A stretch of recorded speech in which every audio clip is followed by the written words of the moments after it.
President Joe Biden, while upset with the news, is confident that Paul Pelosi will overcome this. Answering the families I do, they're tough as they come, but we're praying for him. We're optimistic for his full recovery. Despite being severely beaten, Paul Pelosi is expected to recover. He also had brain surgery today to repair that skull. The suspect is being held on several state charges, including attempted homicide and assault with a deadly weapon. Video of a drive-by shooting at Harker Heights is racing across social media tonight. Here, take a look at this.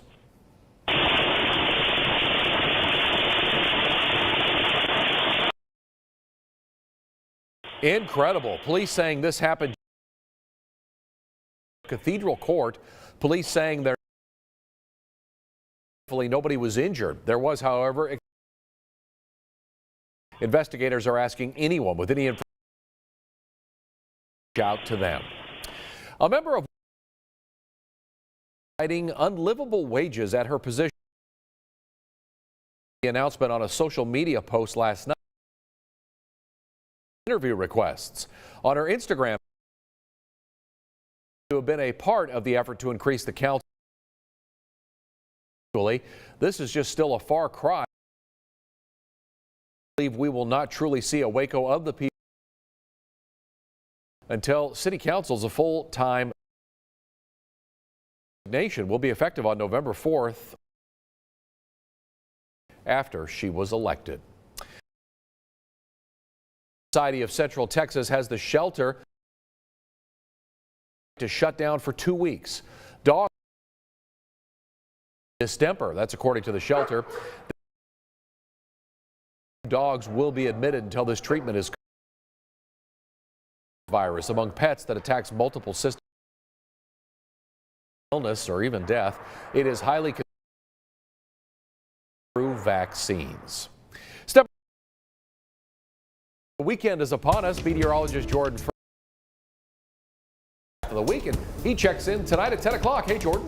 Hey, Chris. Yeah, we saw lots of rain during the early parts of today. Heavy thunderstorms, a few severe during the early parts of the morning.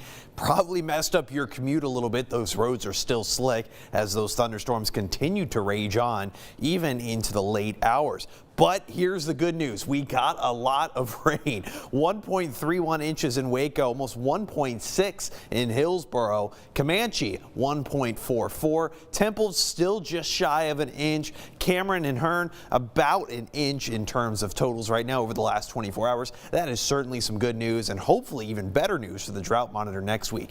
It already helped out our burn bans a bit. We're looking at McLennan County just released their burn ban already today due to all of the heavy rain, but still lots of burn bans in effect across the region just because it has been so dry and it has been so hot. Luckily, that will change over the next couple of days. We'll have to check in a little bit later. Here's that main system. It's a low pressure system with the main cold front sitting right over Houston, but the troughs sticking out from the top of it are still raging. Lots of thunderstorms, especially throughout the northern part of the state. Most of our viewing area still seeing a couple of these showers just around Fairfield, but that's about it. Heavy cloud cover is going to continue to stick around throughout much of this evening as well as throughout the day tomorrow. We are going to have some noticeably strong winds. Northwest winds getting up to about 20 to 30 miles per hour in terms of gusts. That should help clear out any of the leftover cloud cover by late evening into the overnight hours, leaving our Sunday nice and sunny. So if you want any outdoor activities, why not push them off until Sunday? Other than that, it's going to remain pretty cool, although certainly warm for tonight. Still the chance for some of those scattered showers and storms. 53 degrees is what I have for Temple. Here's your 7-day planner. Always a weekend forecast. Temperatures tomorrow really not warming up all that much. Granted, that's to be expected. We saw a similar situation today. Heavy cloud cover, heavy rain. You're just not going to warm up, plain and simple. 65 for tomorrow, Sunday. Okay, there we go. Clouds start clearing out. Temperatures start warming up. We're looking low 70s for Sunday, Monday, especially for your Halloween. Look at that. Winds even begin calming down. That's fantastic. Slight chance for some showers with a little bit of some weak fronts coming through by middle of next week, but overall, very nice. Yeah, Halloween should be good for the kids. Absolutely. Have a great weekend, my friend. Jordan, good job filling in. Thank you. 9/11 survivors and family members of victims gathered this week to protest the Live Golf Tournament in Doral because of its Saudi Arabian funding. Ari Odzer has more on the protesters' message to the U.S. government. A mile away from the golf course, this. There are still, there's still a number of things that I personally struggle with.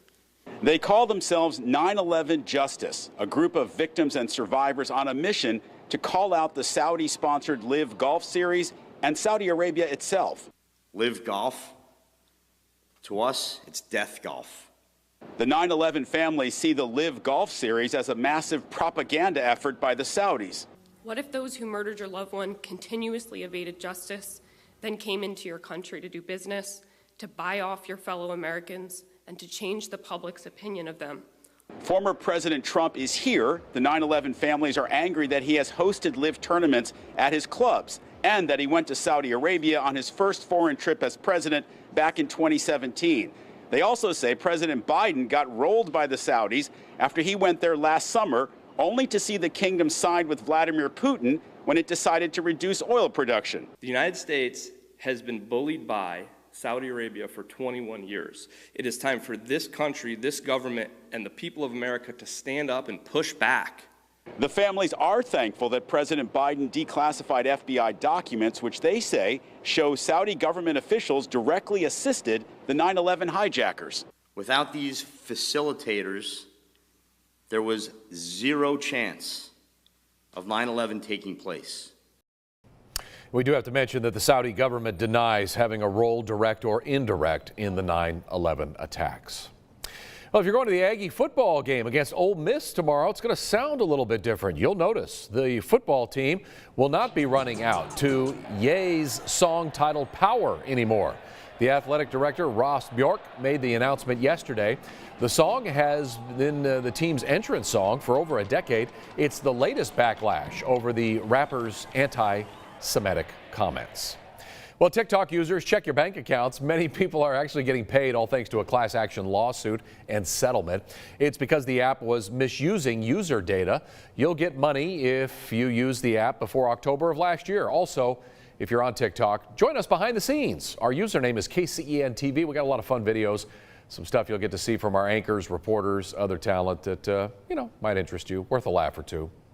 Halloween, right around the corner. It's coming right up. What better way to celebrate by going to the Silo of Screams in Waco? That's why 6 News is giving out 2 4-packs of tickets. And here's how you can win them. Just text the word HAUNTED, HAUNTED, to 254-777-6000. We'll send you a link to sign up. We'll announce the winners Monday morning. And speaking of Halloween, even the hippos at the Fort Worth Zoo are getting in the spirit. You've earned it. Here's the video of the week. This is Bubbles. Look at the power. Oh, Bubbles. Yeah, that's why you don't ever want to make her mad. She's mowing down an entire pumpkin in one bite. I mean, she loves pumpkins, right? The Pumpkin Crunch is one of the many activities taking place this weekend at the zoo's Boo event. That's a lot of fun. All right, that's it for news. Yep, the Tonight Show follows us, but don't go anywhere because we've got week 10 of high school football. Nicole and Curtis are standing by. They are ready to bring you the game of the week with Matt Lively. Oh, it's going to be a great week. We're back in 60 seconds. Have a great weekend, everybody. Happy football. Good night.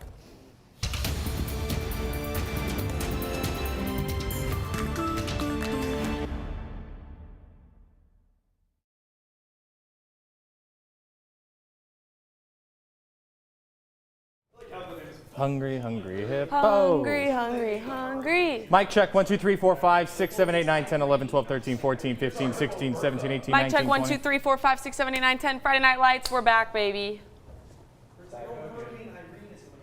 So he's not live until the end of the NBC portion. It's a package.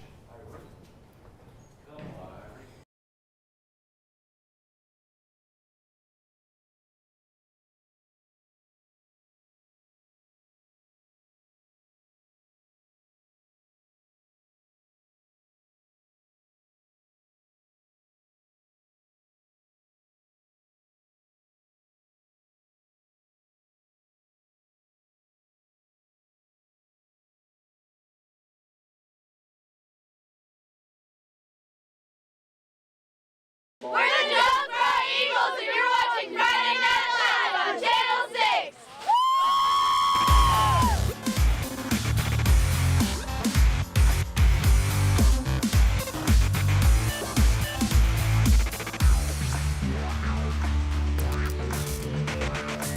District titles are getting decided. Playoff spots awarded. Welcome into Week 10 of Friday Night Lights. I'm Curtis Quillen. And I'm Nicole Sheeran. Tiebreakers may get broken out these next 2 Fridays, including this week in our Game of the Week in District 11 4A Division 2. Gatesville beat Salado. The Eagles beat Robinson. But the Rockets could force a 3-way tie for 3rd place in a 5-team district. Now that would put the Rockets in position to blast into the playoffs for the first time since 2018, but only if they beat at least one of these 2 in the tiebreakers. It makes for a really fun game of the week. It really does. So let's venture from our world to Rocket Field for this one. Rocket Field, home of, well, yeah, a Rocket. Maybe the best stadium prop in all of Central Texas. We pick it up second quarter. Hornets up 21-zip already. It's Jackson Ludlow back to pass, searching to the left side. It's intercepted by Kason Herbellen. Gatesville gets it back with a chance to score before the half ensuing drive. 3rd down. Hornets. Jacob Newkirk looking to pass and decides to keep it. Picks up the first down with his legs to keep the drive going. A few plays later, it's LJ Hall following his blockers. Yeah, and follows it all the way to the end zone with the little backflip there. Touchdown Gatesville, 28-0 right before the half. Rockets driving. Ludlow dumps off a screen pass to Ryder Chambly, makes a few men miss, and gets the first meaningful pickup of the night for Robinson. After a timeout, after less than 30 to play, Ludlow lost one up, corner of the end zone, but it's Sean Aguilar there for Gatesville instead of someone in blue. Another turnover ends the half. Gatesville walks into the locker room, 28-0. They win this one 49-6. Wow. Matt Lively was there.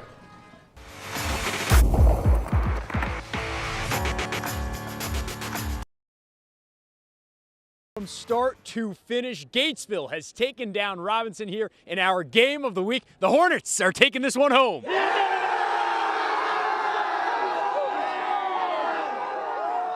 All right, heck of a game, Coach Aaron Hunter. First off, Coach, this is your first year with this not with the program, but as head coach here. Now the season's over. What can you say about this group? It's just an awesome group that's bought in since day one. They're a great group of kids led by the 8 captains that have done a great job leading this team. And, they've earned the right, had the best record since 2017 now. And so we're in the playoffs for 3 straight years, and now we're on our mission to win a gold football. Yeah, I think it was first winning season since 2017, best season here. Tonight, you said that this was a complete game. What went into that 49-6 win? Well, we had our best week of work. Last week at Madisonville, we didn't play our best, and we knew that. And that's what's great about these kids. They come to work every single day. Our motto is kind of on the anvil. We got put on the anvil last week, and we came to work this week and had our best week, and it showed tonight. So proud of these kids. How do you prepare for playoffs now? We'll figure that out tomorrow. We're going to celebrate this one tonight. Celebrate this one tonight. All right. Now, we're bringing a defensive player here. Man, how many picks did you have tonight? I had 2 tonight, sir. 2 tonight. What was ball hawk? What was going on where you were just able to get in front of it? I was just reading it. I had to thank my safeties for covering the guy back. And, it was a team job. I may have got the picks, but it was because of the safeties I was able to get those. How proud are you of this team, first winning season since 2017? I'm very proud. We have built a family. These are my brothers, and we will win because our culture is better than theirs. All right, we like it. Gatesville, going home with the win tonight. Guys, I'll send it back to you. A very happy group of Hornets right there. What a win for the Hornets. That also locks in the playoff race. We will show you the highlights of the district title game later on in the show. They're not in yet, but Connally over Madisonville tonight, so it's locked in. Connally's the 1, Madisonville the 2. Your 3 is Gatesville, your 4 is Salado, because even if Robinson wins next week and Salado loses, Salado has the tiebreaker because it beat Robinson. All right. Let's do something we don't normally do, especially this early in Friday Night Lights. But Nicole, let's talk six-man football. Six-man, Kurt. Now, there is not a team in Texas as dominant as the Abbott Panthers. The top-ranked team in 1A Division I hasn't allowed a point since September 16th, and they have yet to play a full 40 minutes this season. Now, the Panthers can wrap up the District 12 title tonight at Penelope, which is pretty impressive going on a 3 undefeated in regular season. Now the quarterback, Dylan Kucera, snaps it to running back Pierce Esparza, looks, he finds back Nathaniel Fontanez, but it is picked off by the Panthers. Abbott then takes advantage. QB Carson Johnson flips it to running back Isaiah Singleton for a big Abbott 6. Now he comes back again. After that point, it's 8-0.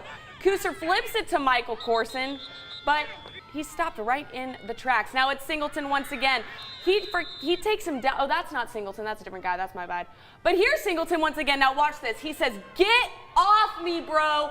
Walks it right into the end zone. That last guy tries, but nope. Leans that in for a big Abbott 6 on the board. That end of the first quarter, 18-0. Final score there, shutout once again. That's 5 in a row, Kurt. Yeah. 48-0. What a dominant performance from the Panthers. Top 5 clash in 1A D1. In District 14 1A Division 1 as Jonesboro and May meet for the 3rd straight season. This time for the district title. Second quarter tied at 8. Handoff to Caleb Crystal near the 35. He finds a gap, turns on the Jets. Touchdown Eagles. PAT no good, 14-8 Jonesboro. May would answer though. It's 16-14 Tigers here. Landon Cheatham gets the pitch right up the middle, getting the extra push over the goal line. 24-14 Tigers, just like. Go with the pass. You got to have 2 clean. One. It's Ben Harrell, left side. Touchdown Tigers, 32-14. Here's the answer. Still in the second. Nathan off in the end zone. 32-22 Tigers. Eagles! Unanswered to win it. 60. Wow. Just getting ramped up here on Friday. Big schools, keep it here.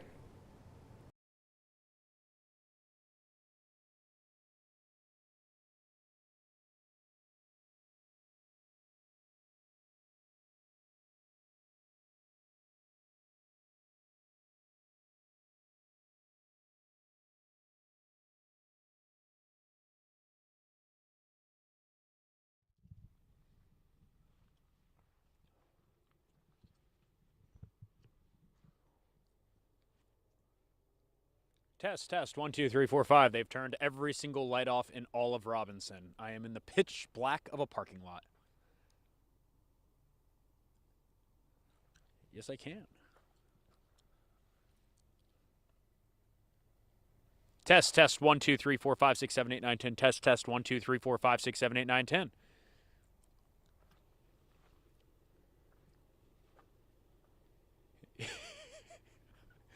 You would have no idea I'm reporting from a football field.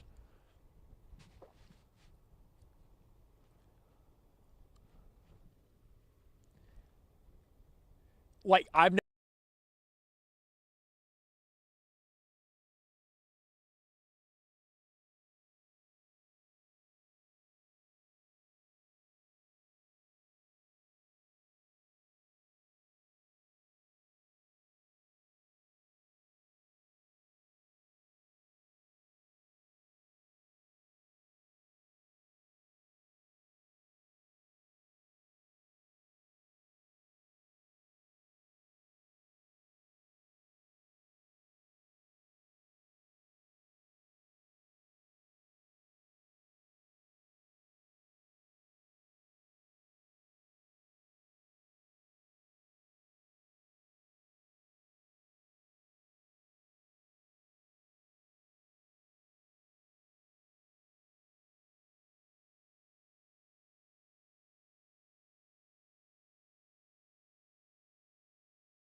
Last week, Chaparral got the first win in school history, taking down Pflugerville Connolly on senior night. And tonight, the Bobcats wrap up their first season on the road in Belton. The Tigers can wrap up at least to share the district title with a home win at home tonight. Now, quarterback throws it. Oh, he runs it downfield, jukes a guy. They're trying to get him down. They finally get him down at that yard line. Learn the name, Rayshawn Peoples. That's right. The next possession, Nigel McLeod with an amazing catch from quarterback Slade LeBlanc. Following passion, they handed it back to McLeod for the rushing touchdown. Here's that play there. Look at it. Nice Easy score. money right to the house for 6. Bobcats. Now, they weren't giving up, though, just yet after being shut down for 2 quarters without scoring. So they finally get on the board with a big run from Kenneth Johnson here. He gallops. Look at him. Oh, no, that was good, Kurt. That was good. He gallops all the way to the house. Look at him go. Woo! That's the guy on that horse, my guy, Kenneth Johnson. And he was on his horse getting that one. Yes, he was. First touchdown of the game for the Bobcats. Final score, Belton Tigers run home with it 63-6. Ellison down the road hosting Midlothian tonight at Leo Buckley Stadium. The Panthers came to play, though. First possession of the game, it's Chad Regal connecting with Diego Benson. That is a Panther touchdown. Midlothian in first place in the district for a reason. They follow that with the extra point, so it's 7-0 pretty quickly for Midlothian. But the Eagles answer right back. They've got the ball here, and they are going to keep it on the ground. It's Joseph Folks, and folks, that's a touchdown. Eagles go for the extra point, no good, 7-6 at that point. So the Panthers take over. They're going to make a charge downfield themselves. Here is the PAT. Kicking woes have been a bit of a theme with Ellison for as long as I've been covering them, and you see the unfortunate doink there. Panthers charging downfield to end the half. They give it to Diego Benson, and that's another touchdown for him. Let's go to the board on this one. 27-13, Midlothian holds on to first place. Waco High hosting Cleburne on a water-soaked turf field. You'll see that a little later on. First quarter, Waco driving Reggie Lewis Jr. with the quarterback keeper. He claims a pair of ankles. Absolutely disgusting moves from him. That drive would stall. A few drives later, Cleburne trying to punt it away, but that's a wet ball. Woo! It's slipping and sliding. So is he slipping and sliding. Makes contact with the turf. Ultimately, nightmare for Cleburne. Next possession, he hands it off. Gets through some traffic. Can't get far, though. Lions strike first at Waco ISD Stadium. Final score here for you, Waco High Lions. All right, they take it home 23-13. That's a win, and you don't ask how, you ask how many. Midway has to beat Pflugerville-Weiss tonight in season finale to stay in the hunt for a playoff spot. This isn't going to go well for the Panthers, so if you're a Midway fan in Hewitt, turn away. First play from scrimmage, Torrey Simmons catches it in the flat on the right side, switches to the left side, breaks about 100 tackles, and then gets across midfield to the 40-yard line. And then 3 plays later, it's a 15-yard touchdown run, and the Wolves are howling. It's 7-0 at that point. Weiss celebrating at the field in the Pflugerville. It's Simmons again, this time across the 50. Okay, so that's a nice little run. He gets outside, sets up the Wolves pretty nicely, and then here, that's a touchdown catch long one for Adrian Wilson.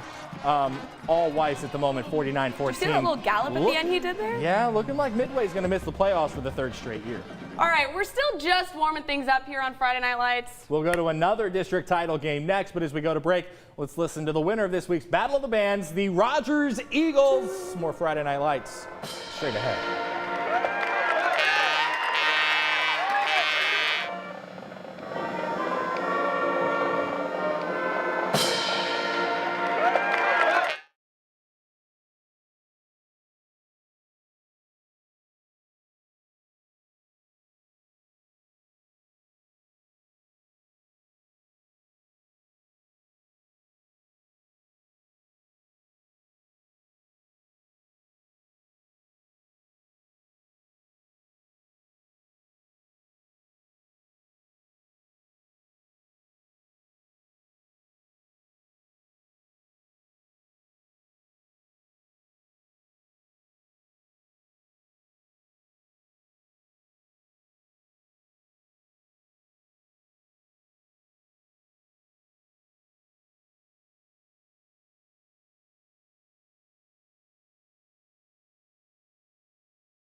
Well, Rogers was on a heater to start the season, but then losses to Palmer and Johnson City in consecutive weeks kind of dampened things. Yet the Eagles find themselves in the same place they have the past few years under Charlie Roten, in the mix for a district championship. Rogers hosting Lexington in an Eagle battle for the likely 13-3A Division II crown, and let's be honest, they could see each other again in a few weeks. If you like sloppy football, then this is the game for you. Rogers would stall inside the Lexington 10 on their first drive.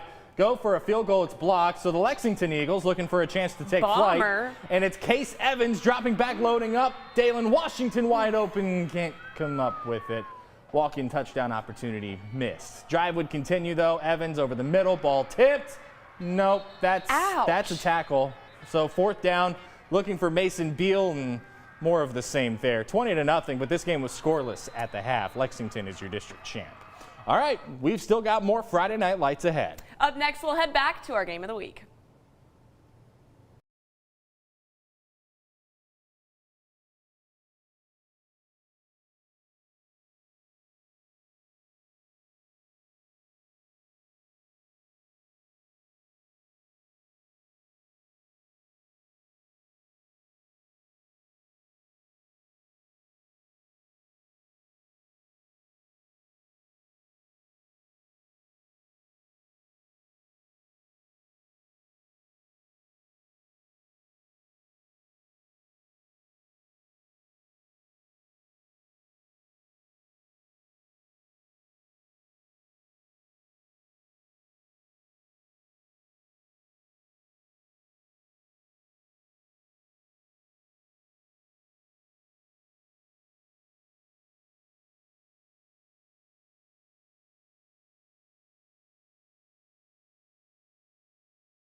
final few weeks of the season are a chess match, and tonight it's night to E4. Welcome into week 10 of Friday Night Lights. I'm your traffic cop, Curtis Quillen. Alongside Nicole Sheeran, we will hear from Matt Lively, we hope, in a moment. Last week, we saw a district championship won. Now this week, the playoff push is in full swing as the regular season ends for one of our area's 4A teams. Gatesville beat Salado, the Eagles beat Robinson, but the Rockets could force a three-way tie for third place in a 5-team district. Are you following me to this point? Yes, take notes, take notes. That would put the Rockets in position to blast into the playoffs for the first time since 2018, but only if they beat at least one of these two in the tiebreakers.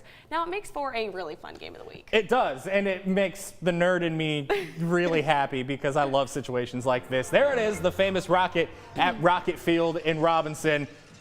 We pick it up second quarter. Hornets up 21-zip. Jackson Ludlow back to pass, looking left. It's picked off. Kaysen Herbellin, and Gatesville gets it back with a chance to score before the half. Ensuing drive, Gatesville facing third down, and it's Jacob Newkirk rolling to his right, looking like Johnny Manziel. Woo! And he decides to tuck it and run more like Johnny Manziel. Picks up a huge first down, and then later on it's L.J. Hall following his blockers, and he follows them all the way into the blue area of the field. That's called the end zone. Touchdown Gatesville. It's 28-0 right before the half. The Rockets driving, though. Ludlow dumps it off. Ryder Chambly makes a few men miss. Gets the first meaningful pickup for Robinson on the night. Gets out of bounds after a timeout. Less than 30 seconds to play. Ludlow looking end zone. Lofting one up. Nobody home. It's Sean Aguilar there for Gatesville instead. Another turnover ends the half. Gatesville walks into the locker room up 28-0. They roll 49-6. Matt Lively had a front row seat to this one. I know that looks like a generic background behind him, but we promise you Rocket Field is back there somewhere.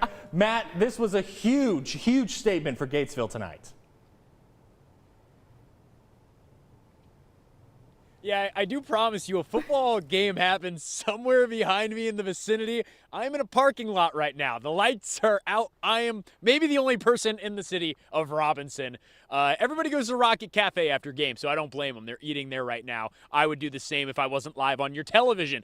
Unfortunately, that meal that's being had at Rocket Cafe may not be as enjoyable because Gatesville did come in here and they won 49-6. It was a dominant performance by the Hornets, start to finish. Aaron Hunter's got to be very happy with this one. I said, how do you prepare for playoffs? He said, not yet. We're going to celebrate tonight, and they absolutely deserve it. This was a dominant defensive effort. I didn't see the Rockets move down the field with big plays consecutively all night long. They may have had one or two big chunk plays here and there, but they couldn't get any rhythm going until maybe the last drive, which I really will call a garbage time touchdown. There was a personal foul on the Hornets that really put the Rockets into scoring position. But it was a sloppy game from Robinson. They had a ton of personal fouls. Mike Ludlow was getting upset with his team over that.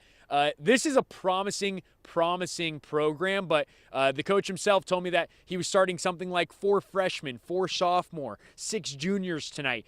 Very few seniors on this Robinson team, so it's going to be a work in progress, but for Gatesville, you have to be really happy for them. First winning season since 2017. They've locked down that 3rd spot in the playoffs in their district, so we are going to be covering the Hornets in the playoffs. That's very exciting to say and to hear, but the game itself, maybe not one of our best front row seats that we've had all season. 49-6, the final out here in Robinson. I'm just hoping that nobody thinks I'm like stranded out here. I'm a man in the middle of a field with a light on. Looks like I'm SOS calling for help. Yeah. No, that's not the. That's kind of. It is spooky season. It's spooky out here. He looks like a floating head a little bit. A little bit. It's a good look. It's a good look. Gatesville's playoff bound for the 3rd straight year, and they'll get to play their playoff game for the 2nd straight year. Remember, they didn't get to play that game against Carthage 2 years ago. So, Matt, we'll check in with you during Big Picture here in just a bit. Elsewhere in District 11, 4A D2, it's Connolly and Madisonville rolling this season with the outright district championship game happening tonight along I-45. A 1 seed in the playoffs is always an enormous plus. Can Connolly get its 2nd district championship in 3 years? Now the Cadets hit the road having won 3 straight after losses to China Spring and Brownwood. Connolly comes out with it. Oh, there's the guy, Kiefer Sibley, running it down the right sideline, booking it all the way to the house, having a game for himself once again.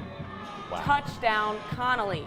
Now Madisonville drive 1st quarter, blessing the game. Big game, Philip Green Jr. Short touchdown run. Oh, no, not yet. He doesn't get there quite yet. He's taken down, but he's signaling he's going to get there. Here it comes. And there it is. And he pushes it right in. Phillip Easy Green 6 Jr. for the Mustangs. Looking like Phillip Blue Jr. because he's in the end zone. Later in the half, though, Jaylani McDaniel quarterback run for the Connolly touchdown. Easy 6 for those cadets. Take it to the house. And then, you know that name we've said a lot this season? Oh, yeah. That Sibley kid? Mm-hmm. Just wait for it. After we listen to the fight song here. It's a nice little song we got It is going a nice on. little song. Wow. Woo. And there's Sibley. Look at that. Shovel pass. That duo right there, Jaylani McDaniel-Sibley duo, is iconic. It is. Unlike anything else. Huge wow. win, 61-14 for Connolly. District 11 3A Division I is an actual hornet's nest, pun kind of intended. Entering tonight, there is a 4-way tie for 4th place. I'm not making this up. Okay, but that's thanks to McGregor's upset of Academy last week. And now it's those two, Rockdale and Troy, who have all beat each other, battling for just one playoff spot. Academy on the road facing Rockdale, looking for some separation in that race. First quarter, 7-6 Tigers on top. Bladen Barchak, he's looking for Robert Owens. Got it. Touchdown, 14-6. Rockdale in the lead. Yes, that's a real thing. Academy answers, though. Casey Mraz, quarterback scramble, cuts the lead to 14-13 at that point, but the Tigers are still in the lead. Second quarter, 3rd and long near the goal line. Barchak going for Jaron Moreno. Woo! Nice catch, touchdown Tigers. It's 21-13. Rockdale, time winding down in the first half. Little River Academy facing 3rd and long. Casey Mraz rolling to his left, rolling back to his right, looking like Eli Manning in the Super Bowl. Can he find David Tyree? Yes, he can. Who else? Scout Brazil. 34-27. Academy. Looks like Academy will be going to the playoffs. Meanwhile, at the top of the district, the title bout between Cameron Yo and Franklin. This was a big game, guys. Opening drive, Court Lowry pitches to Bryson Washington. It's blocked by Lowry, gets to the edge, scores a big 6, 7-0. And just a little bit more Franklin here. If you like more Lion, Lowry here's more Lion. pitches to Jaden Jackson, has a crease, makes a few guys miss. Later on, he books it. He's got some wheels on him all the way to the house. 14-zip. Franklin with another score. Yeah, that's pretty good. Mm-hmm. Now to end the zone. Oh, that stiff arm. He stiff armed that, taking the right sideline, booking it all the way to the house. That's the same guy there, guys. He said, can't do that on me. You know who's really looking forward to that is Dave Aranda. Bryson Washington, Baylor commit. Here's a little air action. Play action. It's Lowry to Devin Hidrago. 35-0. Final score, Franklin takes this one 63 to, not final score, it's the 4th quarter right now, 63-7. Lorena closing its regular season at Troy, looking to lock up the number 3 seed in the district. The Trojans actually dominated the first quarter, jumped out to the early lead. Lorena down 14-7, and quarterback Jackson Generals keeps his troops marching, calling his own number, ties this game up at 14 apiece. The point after is what extends it to that level. Next possession, Ray Biles decides to try things in the air with Generals, but he's picked off in the end zone by Hagen Welch, the senior, making things happen. That drive, however, it's stalled. The Leopards get the ball back to work on the ground because, if it's working, then keep doing it. If it ain't broke, why fix it? Kason Taylor, the burst up the middle there. Junior covers it up like a mother hen, making sure he doesn't fumble. You can blame Chris Radcliffe for that joke. A few plays later, Jaden Porter would score before losing the football. 21-14 at that point into the half. 49-21, all Arena from there. Now, West scored 89 points in its last home game. Can the Trojans lock up their 3rd straight district title against Dallas Gateway? Gators come out with a muffed punt to start this game here by Ledger Nardle on the 30-yard line. Oh, but it's recovered by Ledger Nardle on the 30-yard line. Now that's what gets West rolling. The Trojans pick it up from there, take advantage. QB Zane Minen takes the snap, hands it off to star running back TJ McCutcheon. You've heard the name before, takes it right to the house. That same drop, but their defense wakes up as well. That same guy takes him down. This quarterback, Zane Minen, runs it all the way to the house. He said, listen, I'm going to do this on my own, guys. Takes it to the house. Big 6 for West. I want to say it's 18-0 by that point. West kept on rolling with this one to clinch the shutout. 63-0 final score on that one. 152 to nothing in 2 games. That's insane. That's absolutely insane. Absurd. Rosebud Lot was expected to sneak into the playoffs this year, but it has surged in district play. The Cougars could make a huge statement tonight and lock up second place in District 8 at the same time. Cougars visiting Marlin, the battle for Falls County. Going for their 5th straight dub tonight. Marlin's Mario Hopwood getting the nice run on the Bulldogs' opening drive, goes to the right side and picks up, I don't know, 20, 25 yards. That's a nice little game there. And then on Marlin's next possession, it's Bulldog QB Desmond Woodson intercepted by Moses Fox. One good interception deserves another good interception. Oh, the helmet came And that's off. what we have here. DJ Hicks puts one up for grabs in the end zone. Marion Lofton picks it off and starts running and keeps running all the way at the 20, the 15, the 10, the 5. Touchdown Bulldogs, 101 yards on the INT return. 7-0 Dogs at that point. Let's go to the final score. Marlin clinches second place, 32-18. His mom said it's dinner time, and he was running home for supper. He was on that running one. home for supper. Craig Horn, the man responsible for this Longhorn turnaround. Offense was cooking. First handoff to Kelby Hollingston. Takes it to the right side. Woo! Makes a few men miss. Captures a pair of ankles. Gets into the Axtell red zone. Now, a few plays later, Tyson Michelle gets the handoff, following his army of blockers straight into the end zone. It's 7-0. Crossroad, or no, Axtell, my bad. Troy Outlet takes the jet sweep, goes to the right. Easy in for the score, absolutely untouched. Now, the Longhorns here run it in, 13-zip. Mitchell again. Oh, that same guy, Mitchell, runs it straight into the end zone. This guy's on fire tonight. Yeah, so that's 20-0 at that point.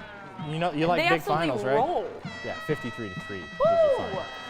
CTCS hosting New Braunfels Christian School tonight as the Lions look to rebound from a loss to Shiner St. Paul. Third snap from scrimmage. Yes, as in 1, 2, third play of the game. Get ready to hear the name Reagan Ragsdale a whole bunch. He wouldn't be tackled tonight. That's a touchdown run. Lions on the board 7-0. The only place with more traffic than what he was able to get through on that one was I-35. I mean, every time he touched the ball, it seemed that Ragsdale ripped off a huge gainer tonight. Here's another one.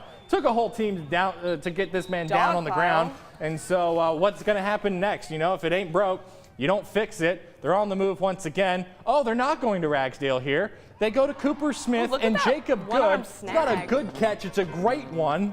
Good line, Chris. One-handed snag. The Lions keep the chains moving, keep racking up the first downs, and go back to what works. Hey, you know that guy? That's Ragsdale. 14-0 Lions at that point. 56-22 is your final. CTCS gets the win. Gerald on the road tonight looking to clinch a playoff spot against Manor New Tech to cap off an emotional week. Kickoff after break. Now the kid runs it down, all the way down. He keeps on going, keeps on going, keeps on going. To midfield. To midfield. Oh, and he is taken down. Inside the New Tech 30. Now Gerald's pick six. Here we go. Oh, and it's picked off. He loses the guy. He had some hops there. What is that, Michael Jordan out here? Runs it all the way down to the end zone. There was a flag on the play. There was. It was against New Tech, though, so the Gerald pick six stands, and then we got a field goal here. Here's the field goal. Not bad for a 4-8 Through the kick. post. Yeah. Nice field goal. We got another shutout. Gerald takes this one, 50-0 final score. So the Cougars are playoff bound for the first time in a long time. Time now for one of our favorite segments, and Nicole, for Gridiron Player of the Week, there's nothing we love more than a game winner. We love a game winner, and you know who had one? China Spring got a huge win Friday night thanks to the foot of Thomas Barr to beat number 1 Stephenville at home. I mean, what a game.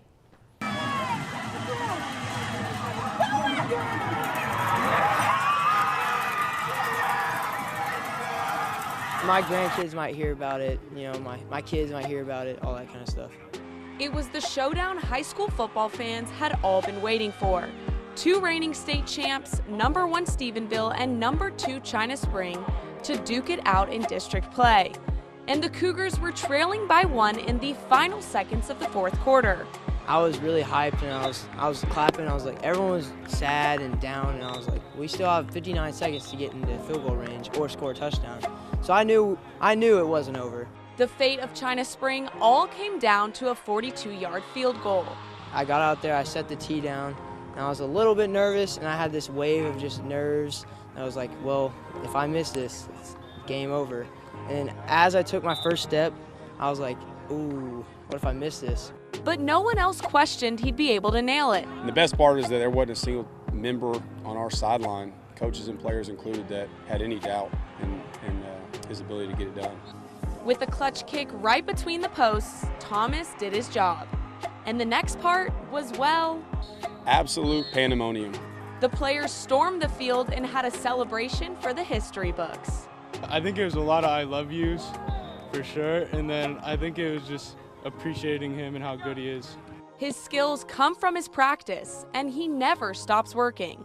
He comes out here every day, works super hard at critiquing whether it's field goals or kickoff, onside, and he just works really hard. And so in that moment, for him to come out there as the clock was going to expire and knowing that this is what he's trained for, it was so awesome to see, like, kind of all of his hard work just finally pay off. You know, the fortunate thing for him in that situation is that he kicks it, we win the game because of him.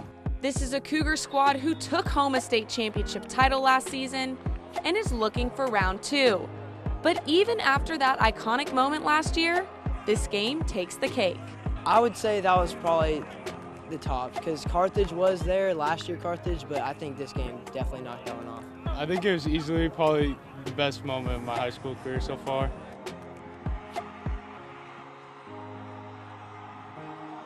Golden foot to win a golden ball.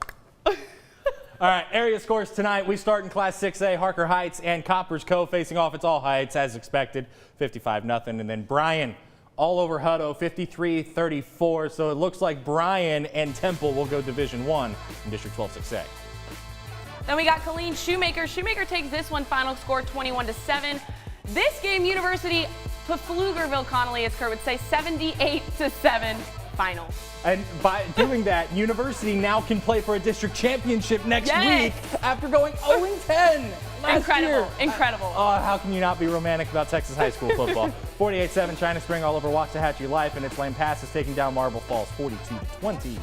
Grandview Whitney. Grandview runs away with this one, 41-7 final. Kemp Teague, we got another shutout, 53-0. Teague takes it. Lots of brick walls tonight. Malakoff all over Mahia last night, 55-13. Clifton gets its second win of the season, ends a 7-game skid, 49-14 over Elkhart. Valley Mills, Bosqueville. Valley Mills just runs away with this one, 21-13 final. Bruceville, Eddie Moody. Hey, Moody takes this 33-8. I'm sorry, Valley Mills beat Bosqueville? Yes. That, I believe, clinches a playoff spot for Riesel, who got shut out at Crawford tonight. Take notes, everyone. 43-0. Take notes. Because I was looking at this earlier in the week. So Crawford beats Riesel 43-0. Holland all over Schulenburg on the road, 53-33. Schulenburg's coach resigned just a few days ago. Mart Dawson, we got another zeros on the board. Mart takes this one 54-zip.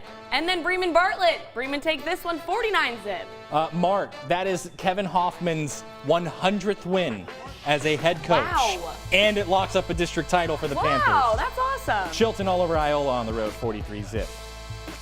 Calvert Oglesby, 32-42. Tigers take this one, 42. Dimeboks Buckholz. No score reported. No score reported for that one. All right, Vanguard gets a forfeit win over Carrollton Prince of Peace. Not sure what happened there. Same thing with Parkview. Parkview forfeits its game tonight. So Mineral Wells Community Christian gets the win there. Rockwall Heritage, another shutout on the board. Eagle Christian drops this one, 46-0 final. Eagle Christian going through some stuff at the moment. Yeah. Okay, let's bring Matt Lively back into the fold. Matt, let's talk big picture. Are you still alive, Matt, out there? Does he have his light on? He does have his light on. The hair is gone, though. I am. It's spooky The out floating here. head has returned. Matt, the hair's going everywhere, but nothing else is going anywhere. There's tumbleweeds back here. Matt, shocking results tonight. Any for you? Honestly, no. When listening to you guys, and then I was on the Dave Campbell's app in the car kind of looking up scores, there really wasn't. Maybe Valley Mills over Bosqueville. For me, no. There was nothing that was overly surprising. I did want to, Curtis, go back to the Kevin Hoffman thing, 100 wins. There was a great tidbit on Twitter from David Smoke, who tweeted out that Kevin Hoffman, is now second all-time in Texas high school football winning percentage with coaches with at least 100 wins in 11-man football. So that's a great stat. It's not surprising, Incredible. but I just think it's a great stat for Kevin Hoffman. We've all covered him. We love Kevin Hoffman. Mart's an incredible program. So that's my maybe big takeaway from tonight. You love it when successful people are incredible human Yes. beings, and that describes Kevin Hoffman to a T. With all the state championships he's won as a coordinator and as a head coach, Yeah. the guy is the same today as he was 8 years ago when he was still an assistant at Martin. Nicole, any shocking I think results? we need to talk about something that we just learned. Okay. Stephenville? Yeah. Stephenville upset by Alvarado on senior night. That drops Stephenville from second in District 5 4A Division I to fourth, puts Alvarado into the playoffs as the number 3 seed, and La Vega's in second place with what? a week to go. That's my surprising. When I heard that, my mouth dropped right here where I'm standing. I don't believe La Vega played tonight. I think No. this was their bye week, and they moved up. Surprise! Let's talk 8-2A Division I. Riesel appears playoff bound. Did we see this coming after the Rosebud Lot debacle?